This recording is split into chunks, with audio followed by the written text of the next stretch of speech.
Good evening. My name is Dennis Mason with LaRouchepack.com. This is the Friday webcast. Thank you for joining us. Joining me in the studio this evening are Matt Ogden and Cody Jones, and of course, Mr. LaRouche. Tonight's broadcast comes on the eve of a very significant conference which will be taking place this weekend in California, put on by the Schiller Institute. This is the fifth in a series of international conferences. There were two in Germany, one in New York and one in the Washington area, and this one being on the West Coast is going to be very significant. And Lynn, you'll be participating in that. And with discussions with Mr. LaRouche last night, he said that, in essence, tonight's presentation will be a prelude, so to speak, to his participation in that conference. So for this evening, we're going to go directly to the question period. Mr. LaRouche requested that a question be, we start this evening with a question that's come in from our institutional contacts in the D.C. area. So Cody Jones will be reading that off.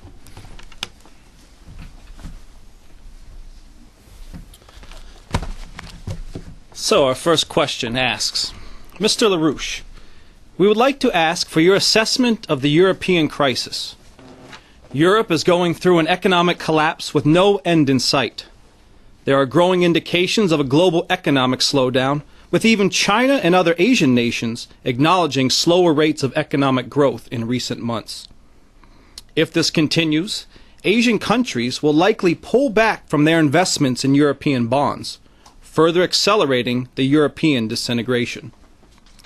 In the aftermath of the Cyprus bail-in and the European Monetary Union's adoption of bail-in as a universal policy just in the past day, it is certain that Russia and other Eastern European countries will stay out of the European banking system. The Cyprus action was a desperate act of suicide by the Troika. You have recently highlighted the BIS and JP Morgan calls for even harsher austerity measures, implicitly calling for top-down dictatorial rule over all of Europe. As the Glass-Steagall fight that you have been leading gains more and more ground inside the United States, some smarter people in Europe are coming to the conclusion that Europe has no hope of survival unless Glass-Steagall bank separation is enacted there as well. How do you see the fight playing out in Europe? There's nothing that can be done for the world unless we get Glass-Steagall in the United States first. Europe is not qualified to handle the process of saving Europe by trying to put through a Glass-Steagall program until the United States has first put it in. Now, first of all, the Glass-Steagall was created by the United States.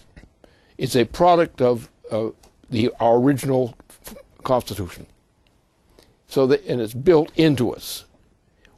All we have to do is have a sufficient quantity of voting members of the House, House and so forth, and we can put that through immediately. The problem is that Europe is not qualified to, independently of us, start such a program.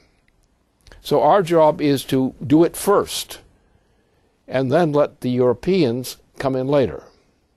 That is, but very soon later. But what they need is to have that thing established in the United States. Now, there are several things going to happen. First of all, the installation of Glass-Steagall will shut down everything that's rotten in the U.S. economy. Now, that is not going to be joyful entirely. Getting rid of the rotten stuff is good, it's important, it's essential. But it will not automatically give you paradise. Far from it. The United States is so much destroyed by the Bushes who have been presidents or vice presidents and similar kinds of clowns that they have done a great deal of damage since the assassination of John F. Kennedy. And they are really part of that process. So we are shattered. Our young people are not qualified to run economies anymore. Maybe a handful here and there, so forth, but they're not qualified. And a similar situation exists in Europe. It varies from country to country. China and Japan, India, and so forth are a different case on this side. They have greater stability relatively speaking, as of now, but that stability will not stand up very long if the transatlantic region collapsed. If the transatlantic region collapsed, the entire economy of Asia will go into a collapse. So therefore, what has to be done is, while we're all working for perfectly sovereign nation states, without sovereign nation states, you cannot deal with this problem. You want to have, to and from, I shake your hand on Tuesday or something. That doesn't work, because the system is coming down. It is already rotten. And it's going to take extraordinary measures, including eliminating the green policy, to do it. Because if you run a green policy, which is a very inefficient and increasingly inefficient system, you cannot maintain this thing. So we need to go back to a high technology orientation as fast as we can. I'll give an example. One of the key things that has to be done is with the Glass-Steagall program is NAWAPA. Now, NAWAPA was developed over a period of time in the post-World War II period, and about the middle of the 1916 period, about 1916, it was ready to go. But this was essentially not what we have available now, which is a nuclear power-driven program. With a nuclear power and a higher than just nuclear power program, we can actually do things which could never have been done with NAWAPA in its old form. And it can come fast. We can actually, because if you use nuclear power, you can recycle the water above the United States. You can recycle it more so rapidly through nuclear power. That's what the effect you have.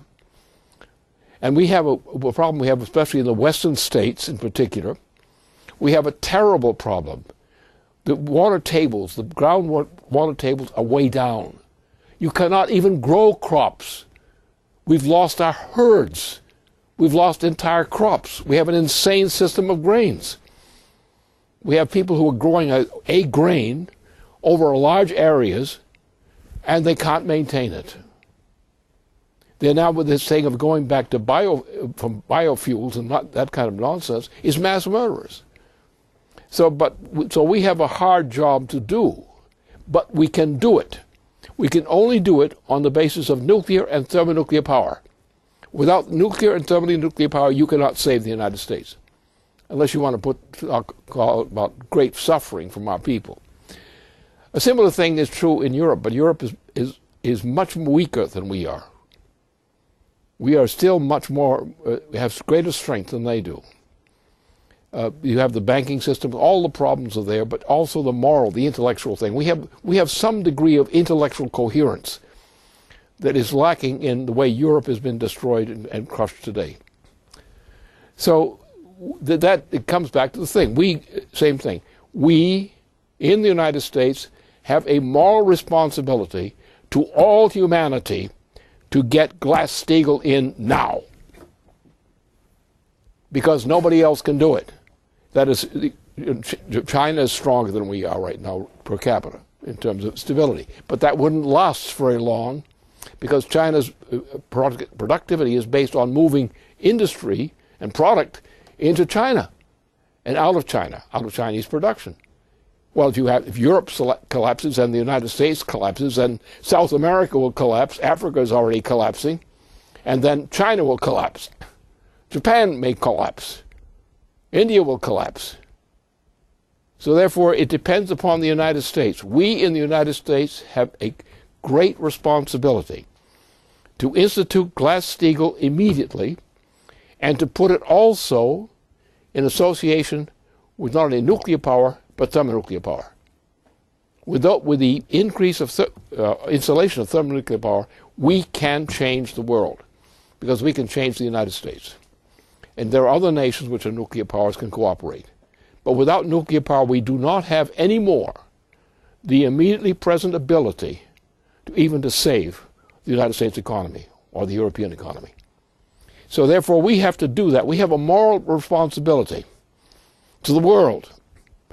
Glass-Steagall right now. And get off this nonsense thing that we're having in terms of programs now under these kinds of things, and go right straight to a thermonuclear program. Under those conditions, with great difficulty, we can win, and we can save the world. If we don't do that, as things stand now, there's very slight chance that there'll be much left of civilization in a short time. We have that responsibility. We should say something else on this because it's extremely important. The United States was a birth child, so to speak, of Nicholas Cusa, one of the greatest intellects in modern civilization. And what he did was he actually started what became the United States.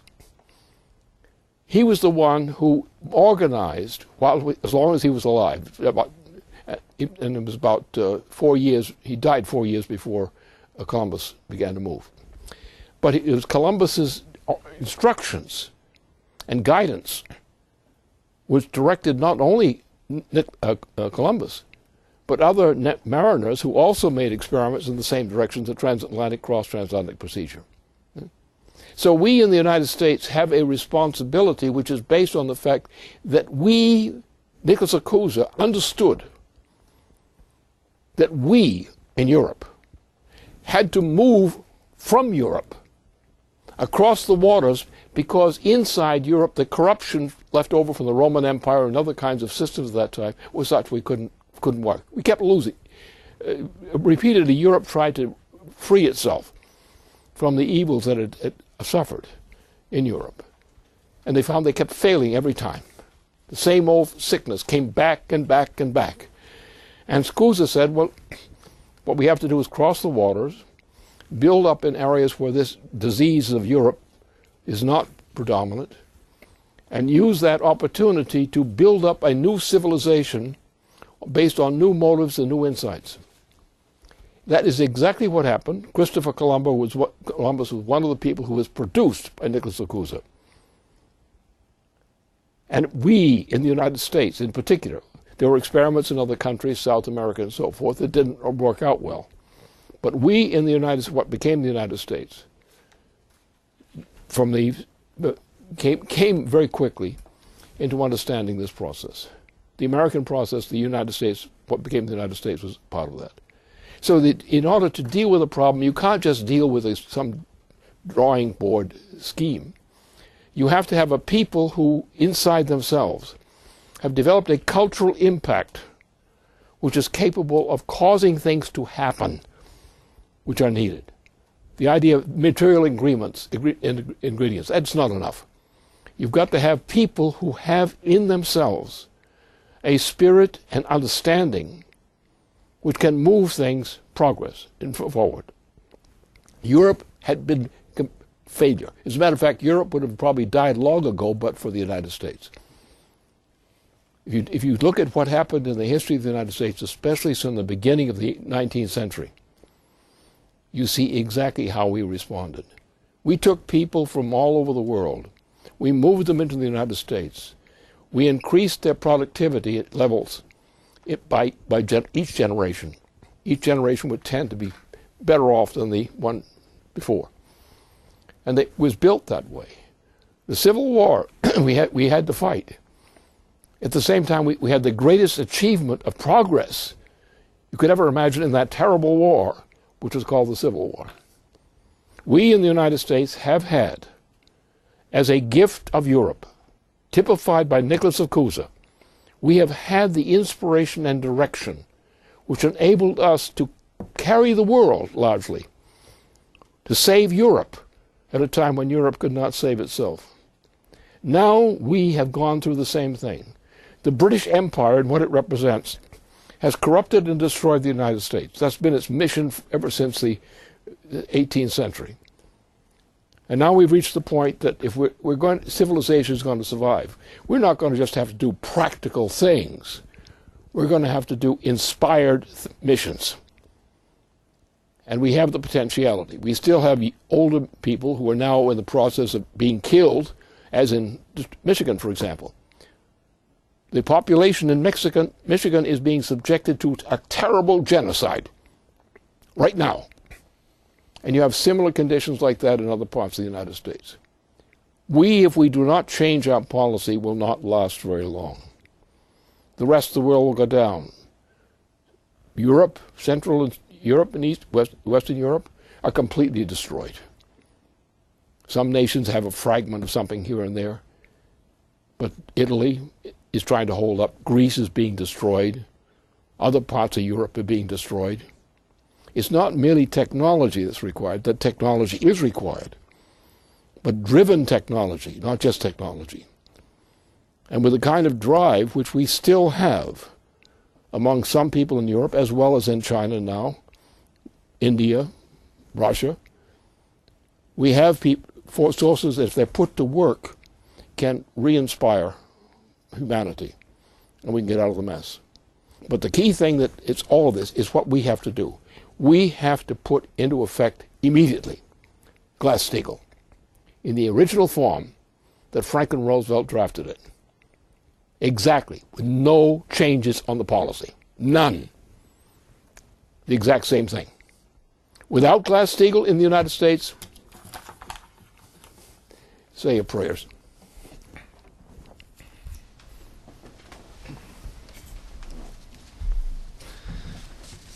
Well, this will serve as a follow-up question to what you've just said. Seeing as we have a life or death responsibility in the United States to win this victory for Glass-Steagall, let me reference a memo which you circulated today, which we had a chance to see before the broadcast, called the Glass-Steagall Challenge. And in this memo, you state that in order to win this victory, we absolutely need a revolutionary upgrading in our treatment of what Glass-Steagall means, in fact. What you call for is a public campaign to educate the people of the United States and its leading institutions with a systemically active presentation of the true principle of credit which lies behind Glass-Steagall. Now, this week has definitely seen a dramatic escalation in the fight around Glass-Steagall. The battle lines have become much more pronounced. On one side, probably most significantly, during a hearing of the United States House of Representatives Financial Services Committee, one congressman, Representative Michael Capuano from Massachusetts, raised Glass-Steagall in a very emphatic way. He asked each of the four witnesses that were present, if you had your choice, would you reinstate Glass-Steagall now? And two of those witnesses, who are very prominent members of the financial regulatory community, Thomas Honig, who has been a leading voice for Glass-Steagall openly, who's now the chairman of the FDIC, and Sheila Bair, the former head of the FDIC. Thomas Honig, the vice chair, Sheila Bair, the former chair. Sheila Bair has not necessarily openly come out and said, Glass-Steagall is the way to go. But in response to Michael Capuano's question, Tom Honig said, absolutely, unequivocally, 100%, Glass-Steagall is what we need. And then Sheila Bair reaffirmed that, and she said, I want to live in the world that Thomas Honig envisions. Now, this is really echoed through the halls of Congress, and Thomas Honig also took the opportunity to warn the members of the Financial Services Committee that if you don't reinstate Glass-Steagall now, before another crisis hits, the crisis will come, and then it will be too late. Now, interestingly, at the same time in the House of Commons in England, the most senior member of Parliament, Sir Peter Tapsell, was saying exactly the same thing. He was telling Chancellor Osborne, if you do not bring back Glass-Steagall, in those words, in those terms, if you do not bring back Glass-Steagall now, he said, I foresee a devastating crisis that will occur not only in England, but worldwide. And this will be a repetition of the banking crisis on an even larger scale, unless we bring back the American Glass-Steagall Act. And he said, not ring fencing, I mean Glass-Steagall. And there was a letter to the editor in the Financial Times saying exactly the same thing, that if we don't bring back Glass-Steagall now, a new banking crisis will very rapidly hit. So all of that is true. At the same time, the enemies of Glass-Steagall have been mobilizing very dramatically. You had J.P. Morgan Chase personally intervening in the fight in Delaware, and what was referenced in the question prior to this, and the Bank of International Settlements and the European financial ministers now officially adopting the bail-in policy. So you see the dramatic divisions being drawn in very pronounced ways. More people are jumping on the bandwagon in the United States, a organization called Public Citizen, which is a wide-based organization in Washington, and Marcy Kaptur herself has put out a press release on her website saying why we need to return to Glass-Steagall now. But what I want to ask, in light of the memo that you issued earlier today, is if we are to secure victory in this life or death fight around Glass-Steagall, what must be conveyed in order to deepen the understanding of the real Glass-Steagall and not just Glass-Steagall in name only? What you really have to do, which I didn't say before, just in speaking before, because I thought perhaps these things would come up, do one thing at a time. But I can tell you what is true, that if Glass-Steagall is not instituted almost immediately, the United States will disappear. Because if you look at the total debt which is out there on the terms of the garbage debt, Wall Street and London and so forth, these people are never going to pay off their debts. They're going to kill the people. Because the plan is to shut down, and the bail-in is the tip-off. The bail-in is the tip-off. The bail-in program means that the intention of the U.S. government, the current president and his cronies, is to kill the population. Look, this was done by the Queen herself. In the past 4 years, the Queen has been pushing a program of reduction of the human population from 7 billion to about 1. That is in process. Now, at the same time, there is a hyperinflationary process going on now.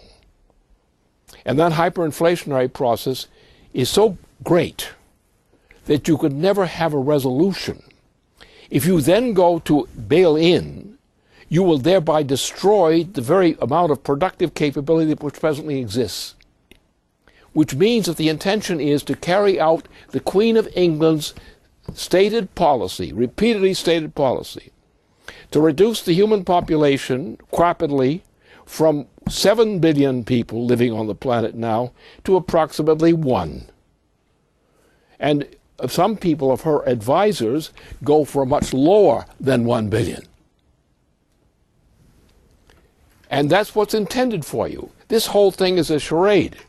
They have no intention of maintaining this economy whatsoever. None. They know it's hopelessly broken down. Nothing can be done to save this economy in the present form. The way you would save the economy is you would take all the worthless claims. In other words, all these debts, the debts which exist because of the present system, they could never be repaid. Right now, they're many times over. There's no value in them. Now, if you go to what this collapse system, what that means is that you're going to find that the whole system is just going to collapse. Now, they don't mind. These guys in Wall Street and so forth don't mind, because they are determined they're going to shut down the living possibilities of a great part of the U.S. population itself. So you will have mass death in the United States, and that is the current president's policy. To cut this out, cut that out, cut all this. You will not, The idea is to reduce the population to people below the age of 66. And anybody who looks weak, same thing. So there is no chance for Americans. There's no chance for Europeans if you don't get the United States pushing through Glass-Steagall. Because if we push through Glass-Steagall, which can be done, and we've had some indications before and about this, there are people are ready to go for Glass-Steagall immediately, with no ifs, and, or buts. This original Glass-Steagall immediately. That's the policy. And what will happen then is that all the swindlers, who are the Wall Street and similar kinds of swindlers, are going to be taken to the cleaners, because what their power is based on a hyperinflation which is not covered in debts. In other words, all that $4 trillion, a quadrillion dollars, of these things, they never will be repaid. They never could be repaid. They're going to vanish and collapse. And the takedown of the system, the bail-in, is the way which is indicating where they're going. The bail-in is the way you kill the living people to get rid of the dead debts. And they've laid it out. The incumbent president has laid out these terms.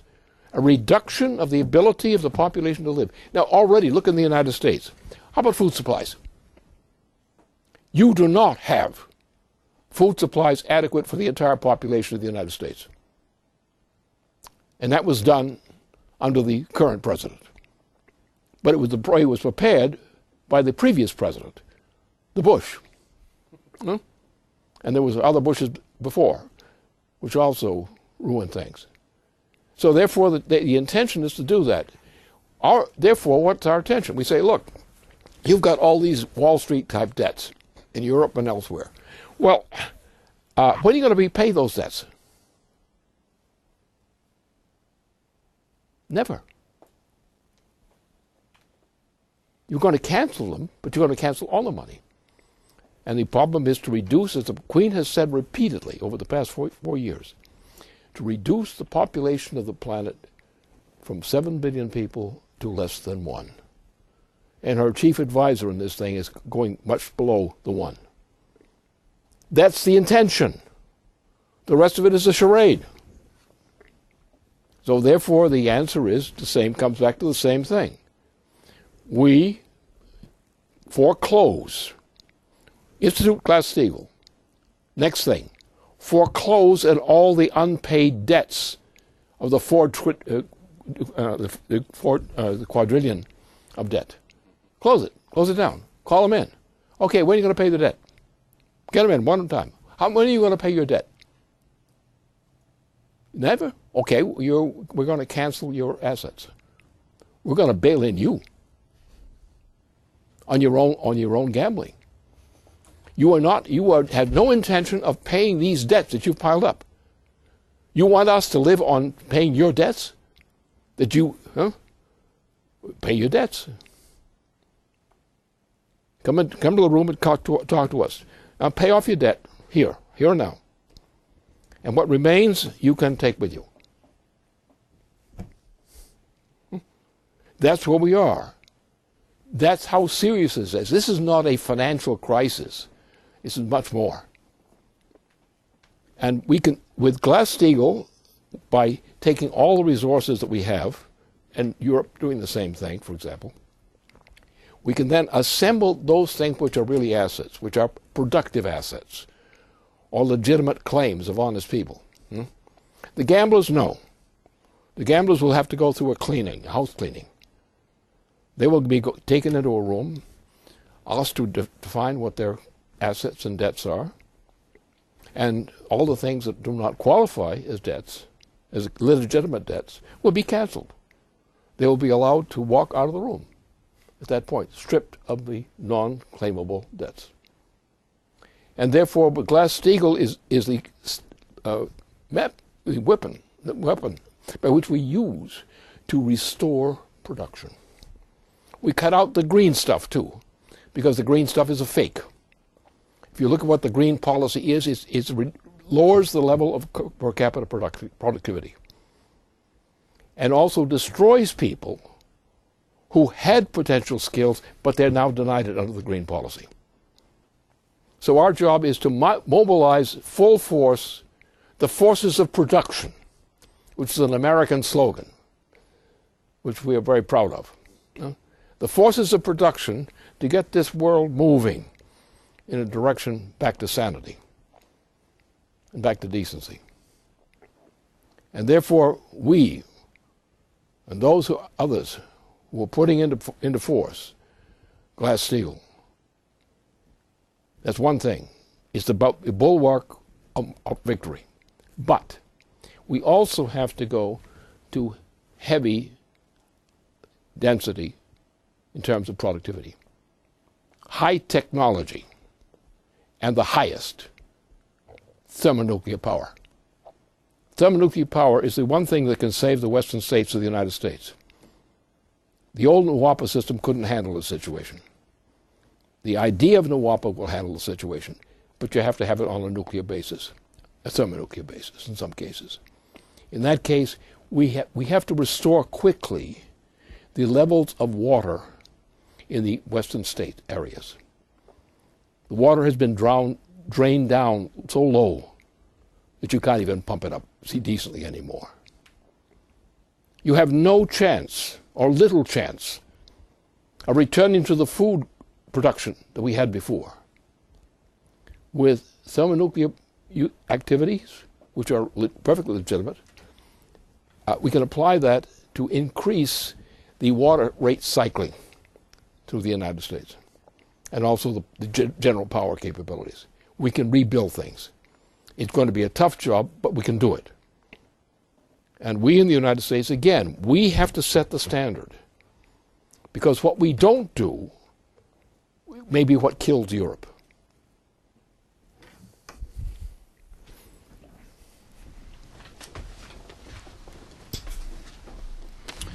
All right, so to follow up on and fill in some of what you've said this far, take a look at the disease of gangrene, otherwise known as the policy, the environmental policy of the Anglo-Dutch establishment.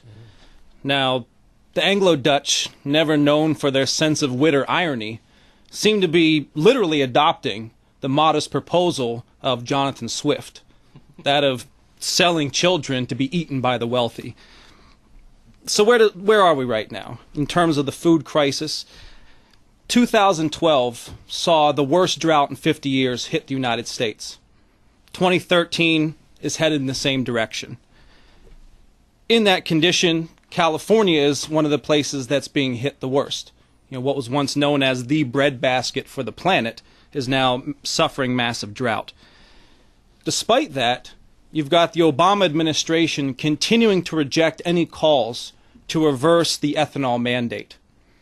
Now, what we've got with the ethanol mandate is that now 40% of all corn produced in the United States is now going into gas tanks, not into people's stomachs. And this has created a situation compounded by the fact that the USDA just today released their report saying that corn yields are down to a 16-year low. So you've got massive corn shortages, which is now being exacerbated by the fact that much of this is now going into the use for ethanol. And it's not just corn. Corn is a major feedstock for beef, for pigs, for chickens. This has resulted in massive increases in meat costs. Milk as well. 6% of the dairy farmers in California have now gone bankrupt. Major poultry producers are going bankrupt. So this also has real physical effects for people in terms of just being able to stay alive. We've now estimated that just since the period of 2004 to 2010, because of the rising food costs, 35 million people were pushed into poverty because of rising food costs. And of that, we're now in a trajectory where 250,000 of those people a year will die specifically because of rising food costs, many of them children. So these are real-world consequences of this insanity. Now you cross that with what then was announced by Obama on Tuesday of this energy policy, this green policy. where he's saying we want to reduce the amount of CO2 emitted by power plants by 1/2. And word is the plants are not very happy about this. Forget the bushes. Now, largely this is being targeted towards coal production, which produces 30% of the energy in the United States. So they're saying, okay, basically we're going to shut that down, and we're going to replace it with green energy, wind farms, solar farms, what have you. You know, and this attack is occurring at the point that nuclear power plants are being decommissioned and shut down, such as in California with the San Onofre plant being shut down.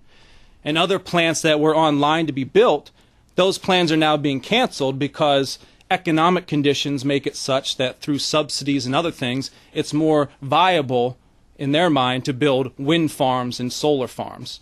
So you've got the crossing of these insane policies, putting food in gas tanks, doing nothing about the drought crisis, while pushing a policy to say we're going to shut down energy production and move towards this green insanity. So that paints a picture of where we're headed physically here in the United States. So if you could address that and give us a way forward out of this situation.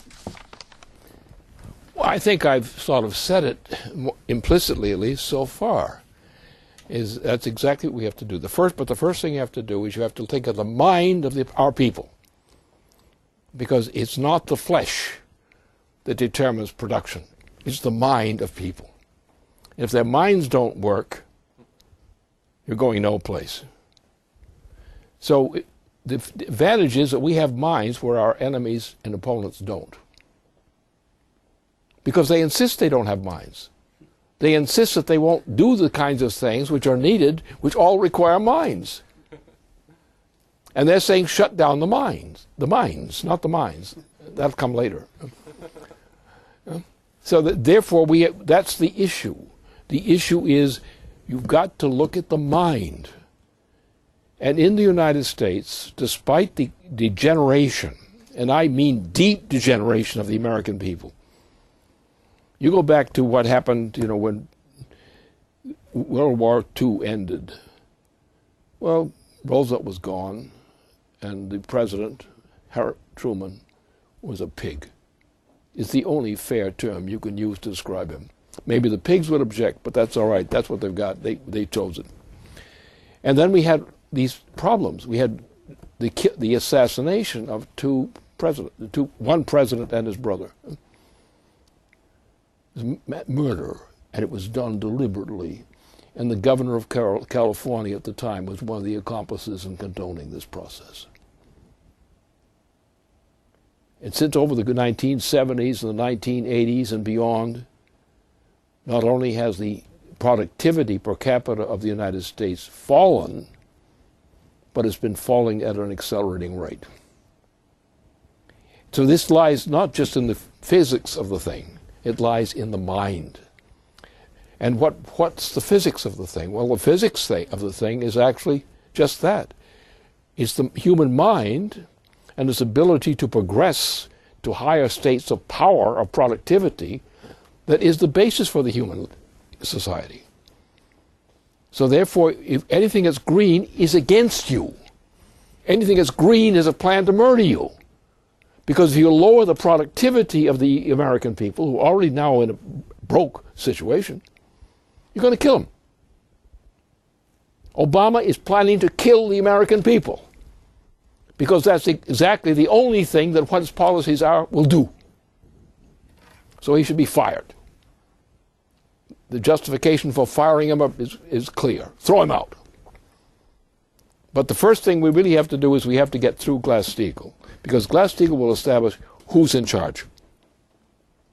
You need a factor of who's in charge to make that the right things that have to happen are done.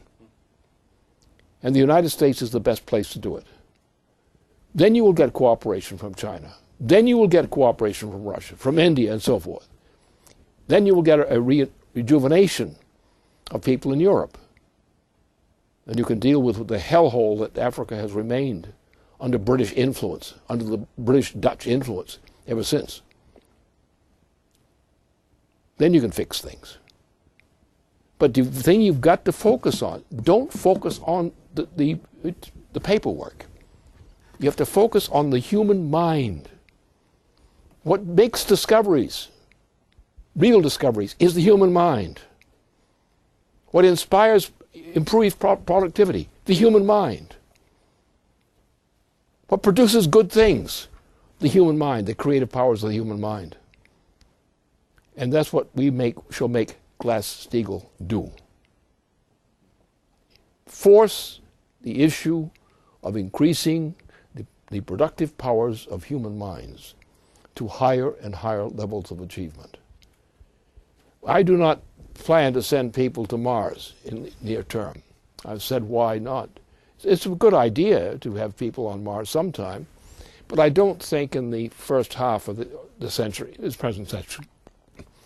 There's too much work to be done in order to understand what space is, even to actually begin to run operations up there. Maybe people will tell you they can do something, but they're not going to be able to do that. We can do things, but the thing depends upon our improvements in technology, in science. Science technologies which don't exist yet, but which we can create. So that's our chance. And we in the United States have within us, I'm not talking about the young people, our youth have been destroyed largely. Very few of our youth have not been destroyed by what's happened to them under, say, the bushes, behind the bushes, shall we say. But we still have a number of people who are productive, whether even they're old, they can think. But we have many people in the younger generation who can't think. And we have almost a gangster society. But if we have a shock enough that says we're going to change our ways, we can win. And changing our ways begins with an immediate return to Glass-Steagall.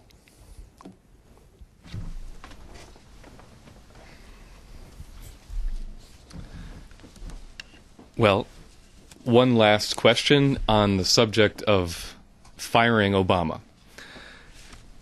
This week we've seen really a rising tide of opposition to this president from within Congress, significantly from both parties.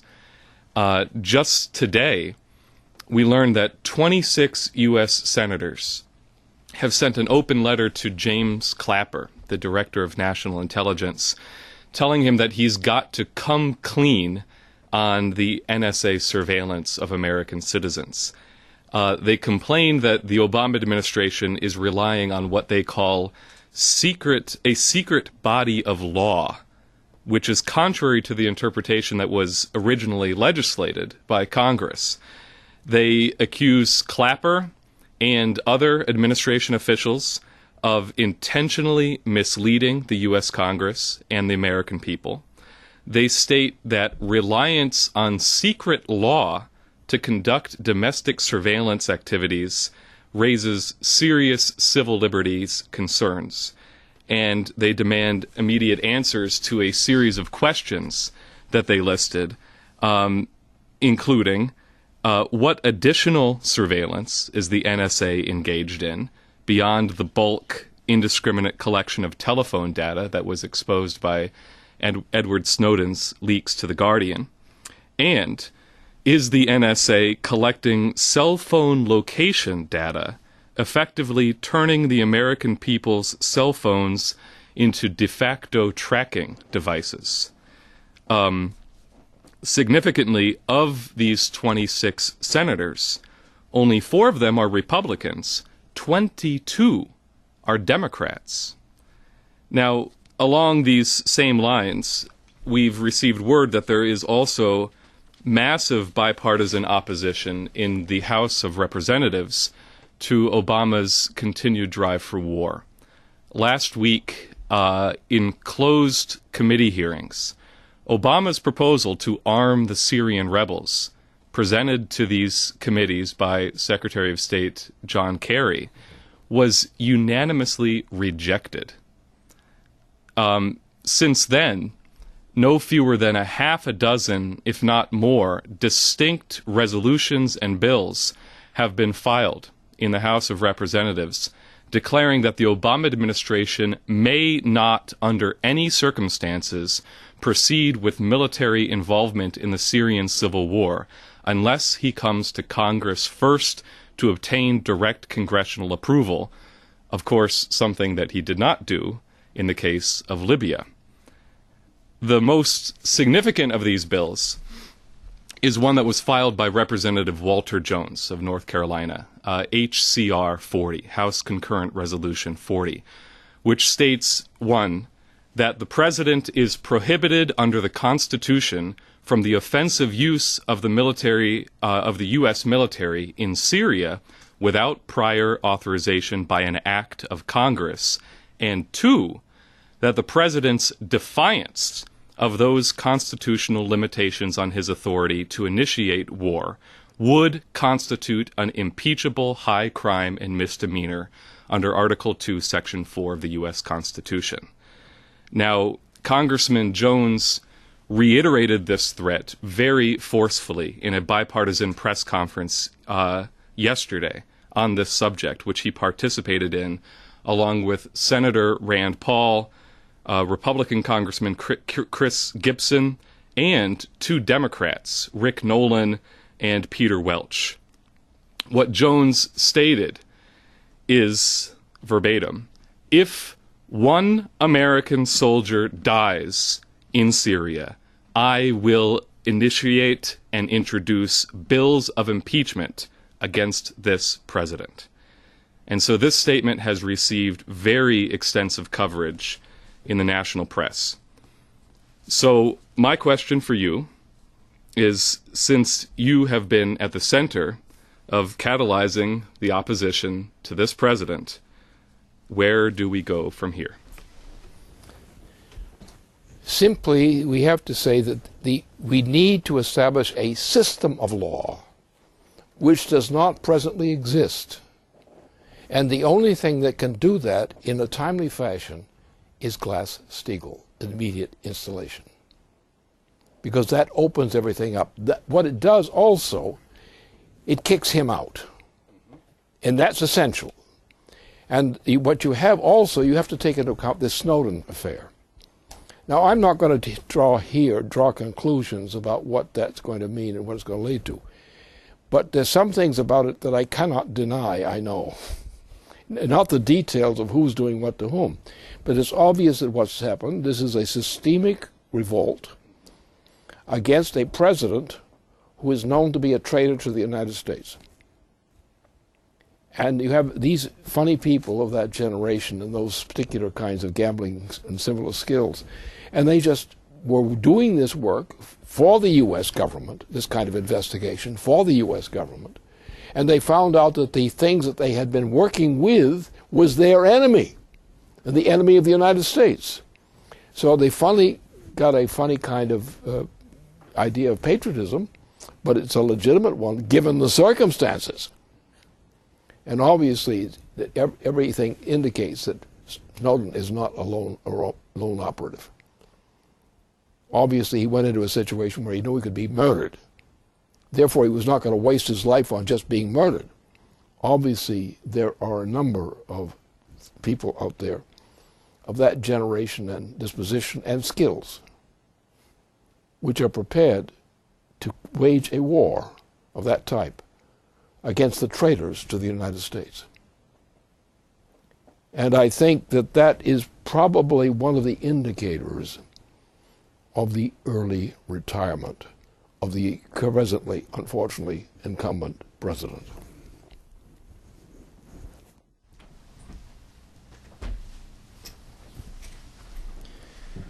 Okay, well, that brings a conclusion to tonight's program. I'd like to thank you for joining us. Thank you very much, Lynn.